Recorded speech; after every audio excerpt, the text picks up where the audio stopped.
So you could say a lot has happened in a year. Quite a lot. There's a story with this car, my car, and why it has taken me until now, very close to New Year's Eve, to finally get a video going with it. And I'm going to share that all with you. Now, you see, it started with this. For those of you who don't know what this is a turbo. They're typically produced by Mitsubishi, among other brands, but I don't know who makes this one specifically. But this is the turbo out of that car. This is my old turbo. And if I show you, because it's very heavy, if I show you right here, see those fins and how they're bent? Yeah, this thing cost me a lot of money and something I wasn't planning to do. You see, I wasn't planning to replace the turbo in a 2022 Mini JCW. I wasn't planning to do it in 2024. I wasn't planning it at all. But unfortunately, this happened, and it happened because of a small piece of plastic getting into the inlet. Now I happen to have the inlet right here. Here's the inlet. There's the spot where it all began. And if you can see, here's the thing about the Mini Cooper, the B46, B48 engines, and why this was very easy to happen. Because this thing is mounted like this. You can see it kind of has a bend. The piece of plastic went in through here. It came out through here. The inside here is kind of torn up as well. Now what happened was that piece of plastic got into the impeller in the turbo. Now there was another place it could have gone that, had it done that, could have done nothing, could have done something. Could have destroyed my engine, or it could have just destroyed the turbo. Thankfully, it destroyed the turbo. Still expensive. This led to a few things that we ended up having to do in order to make the car run again. This also meant that I wasn't able to drive my Mini to California earlier this year. I had to borrow a friend's car, and because of the help from Blue Label Racing in Kansas City, my Mini ended up back on the road again and working perfectly. But it wasn't just them that helped. I also had ECS Tuning, OutMotoring. I also had Turner Motorsports. I had 3 different brands out there that supplied parts so that I could get my car back to where I needed it to go. And at that point, we decided to do a few more things to make it even better. Because at almost 90,000 miles, yes, 90,000 miles, it's still a fantastic car. And I haven't had any real major issues with it. Every problem I've had with this car, aside from now the cracked windshield, which is getting taken care of at the beginning of the year, everything I've had go wrong with this car has, for the most part, been self-inflicted. I've either done it to myself, or something has caused it to happen, but it was something that could have been avoided. Not running over something on a road, not getting hit by something on the road, not ingesting a piece of plastic into your turbo. All these things can be avoided. Anyway, back to the turbo. Now the reason why it was so easy for this to happen is because this part faces upward and there is a tube that goes at the top, that all that air comes from your airbox, goes right in, and it goes into the turbo. Now then it comes from here and it flows down and it comes out through the turbo. The problem is this design allows almost anything to fall in. Unlike the second gen Minis, where the turbo is mounted with the inlet coming in through the side and then going through the turbo, meaning that, if you pardon my shakiness, I have carpal tunnel syndrome, so my hands are not quite as steady as they used to be. But normally on a second gen turbo, everything's coming through this way. So the likelihood of you being able to drop a piece of plastic in them is pretty slim. In the case of my car, quite simple, quite easy to happen. And now I know why my hand is shaking. I just washed the car, and when you grip on a pressure washer, it tends to happen. But I digress. So anyway, part came through here, went into the turbo, boom, blew up the turbo.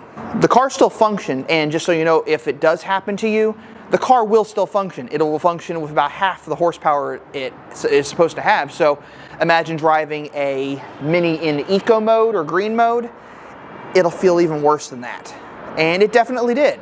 You hit the throttle and it feels like it's not quite getting there. And that happened with me, and it wasn't pleasant. It was quite miserable. Thankfully, it was fixed. So let's dive into everything that has been done to get this car back on the road. So I apologize for my incredibly dirty engine bay, but that's life. So here is the forged hard pipe that runs along the back of the engine and then down to the turbo. That turbo in there is a JMTC SF56 turbo. It is larger than the OEM turbo. It is built better, and it will provide more horsepower if you also tune the car and all this other stuff. Obviously, I can't tune my car because it is a B46 2022 JCW, so that's a little difficult to do. But that turbo's in there. We went through ECS Tuning to get that done, and they got it wrong. They did send the wrong turbo several times, and there's a reason for that. And really, the fault isn't with ECS Tuning for getting this wrong. The fault is with Mini for redesigning things and not telling the other manufacturers. You see, you might have noticed, this is my turbo, but you might have noticed that the manifold for the turbo is attached. This was part of a facelift thing. When Mini did their first LCI 1, they made the manifold and the turbo one piece. And this was done for lightness, to make it a little bit lighter, and to make it a little bit easier to manufacture to some degree. The result being the turbo is not separate of the manifold, it's one unit. The other problem being that because it is one unit, it's also incredibly heavy, it's also difficult to install. And if you didn't tell an aftermarket manufacturer that in 2020 Mini switched from the B48 to the B46, they wouldn't know. So the turbo is now a one-piece unit. It's a little bit lighter, a little bit easier to manufacture. Still a pain in the butt to install because you have to do a lot of work to get to it. ECS sent us the wrong turbo a couple of times before we finally got it right, and I want to thank them for continuing to work with us to get it done, even though it took a lot longer than we had originally planned. But we got it. We finally got a new turbo in there with the help of JMTC as well. They had to intervene because there was an issue with the fact that, yes, they were sending us the correct part, just not for the correct engine. And if you didn't know that Mini had switched turbos or had changed engines, this happened in 2020, and it was because the 2020 model year for the US market was the one model year, aside from the new generation of the Mini, the one model year that Mini did not offer a manual transmission. This is also the model year that they changed over from the B48 engine in the JCW to the B46, a more fuel efficient engine basically. The result is we have all this confusion with parts. Mini is known to do this on quite a few occasions. It happens quite a lot. I've had several Minis that have had parts that are supposed to go in that model year, but for some strange reason, because of the timing of the build, didn't. So with the turbo installed, we have the new forged hard pipe. Now, because the aftermarket turbo has a flange on the outside of it that is bigger than the OEM, the technician at Blue Label Racing, Collin, had to hone out the inside of the forged hard pipe on the end of that clamp in order for everything to fit together. He did a fantastic job. He took his time, and I think he spent close to 3 hours doing that, and it ended up working out great. Along with that, we now come over here. I had to have a clearer breathing air box, so we swapped out the OEM for a Dynon cold air intake with a reusable filter, although with how much I drive, I just replaced the filter rather than clean it.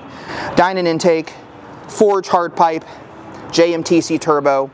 If we come around to the back, you'll notice that my butterfly valve inside my Pro exhaust is open. It stays open to allow better flow for the turbo. Now there is one other thing I had done, and I'm not going to tell you what shop did it. I had the second cat removed from the exhaust system. Now why did I do that? Well, it's because the second cat actually doesn't have a sensor in it, so it doesn't really do anything as far as emissions goes. But it does do a lot to make the sound better. The car pops and crackles quite nicely now, and I can definitely thank that modification for allowing it to happen. I think it might have even freed up a few horsepower, but all that stuff just to make this new turbo work better. Now, if I could get the engine tuned, and I think there's someone out there who can do it, if I get the engine tuned, this thing would be a monster. But we have a few other things that I did to the car. You'll also notice the change in wheels. Now these are filthy right now. I did go wash them, but they're still not as clean as they should be.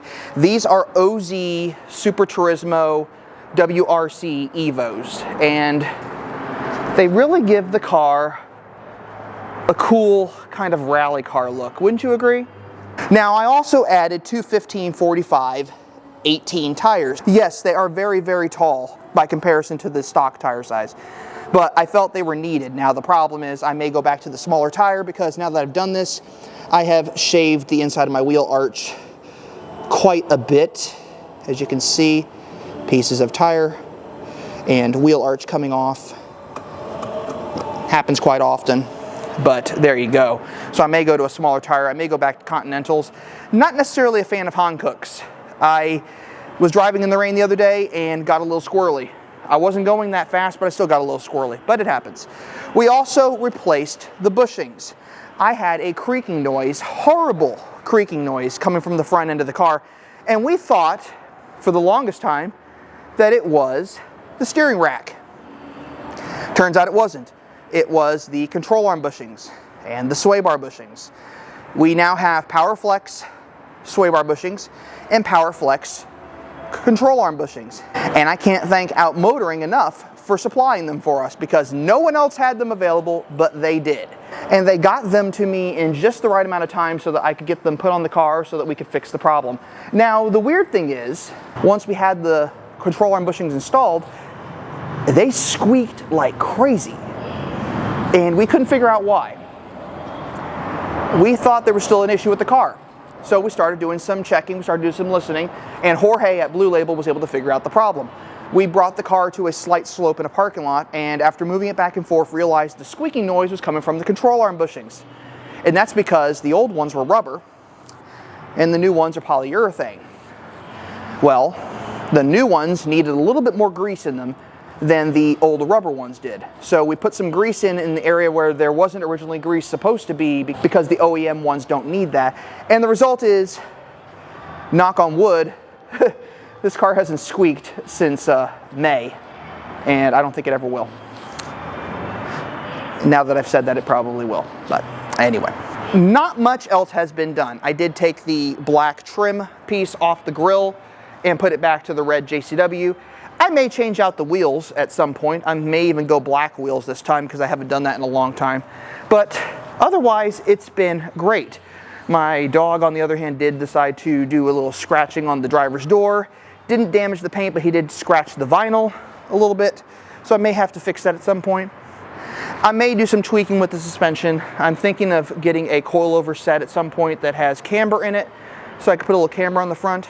But I know you all actually would rather hear what this car sounds like. So I'm going to mount up my GoPro and we're going to listen to how it sounds, because with everything that's been done to it, it does sound really good. And I'm rather happy with it.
So yeah, a lot happened in the course of a year with this car for me to get to where it is now. It's been expensive, it's been time consuming, and that's partly why I've waited until now, close to New Year's Eve, to do a video with the car. But I hope you liked this video, and if you did, check out more content on this channel at the end of the video.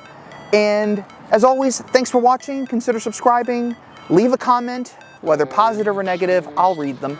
And I will see you all in 2025.